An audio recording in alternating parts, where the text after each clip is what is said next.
Feeling good, you know. It's been had a good little layoff after the fight.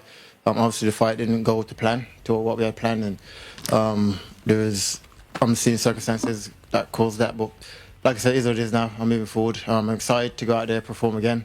I feel like I'm going in there to put my wrongs right. I feel like I owe it to the UK fans, I owe it to myself, and yeah, I'm excited for it.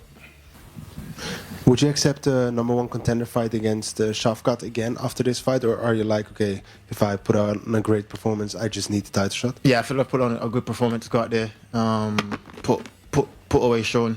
That put me in place to go straight back in for the title. I feel like when Ian and Shavkat fought, it wasn't like a bomb burner fight, like a sick fight. I think, oh, he needs to fight for the title. You know what I mean? So no one knows how long he's out for with his injury. You know what I mean? So right now I'm focused on Sean. I feel like I got to get past Sean first Saturday night, and yeah, we'll go from there. You know, there's been a lot of back and forth between you and Belal. He said recently on Twitter that you're full of excuses and mentally weak regarding, obviously, your fight together. What's your take on that? What's your response? The way Belal talks is like he went out there and like fucking knocked me down and dropped me and battered me for the whole round. Like all he did was wrestled me, single-legged me, picked me up, put me against the cage. He did no damage really. I think at the end of the fight, if anything, he was the one on the floor leaking, about to get stopped. You know what I mean? So if I was already broken, you're about to get stopped. One more minute out of that fight, you would have got stopped. You know what I mean? So yeah, the way he talks, he doesn't. From what he does in the cage, he's two different person. He talks like he's like Mike Tyson, but when he fights, he's not. You know what I mean? So it is what it is. I feel like, yeah, it is what it is. And he said that he's picking Sean Brady, obviously, this weekend. But is it personal between you two? Not really. I just don't like him. You know what I mean? I don't think wouldn't be friends outside the sport. I wouldn't know who he is. You know what I mean? So, no, not really. And Sean Brady told us today in the media day that it's a bad look, he thinks, for you to be talking so much about Belal in the run-up to this fight.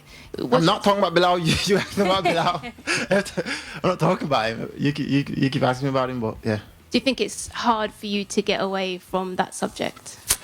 Nah, not really. I feel like, because Sean is not doing much talking for this fight, I feel like Belal is on Twitter chatting shit. So I feel like everyone just keep talking about Belal. But as far as me and my coaches, or I'm not training thinking, oh, what's Belal doing? You know what I mean? I do know he tweeted what you just said. So, yeah. And do you see Belal retaining the title in Montreal?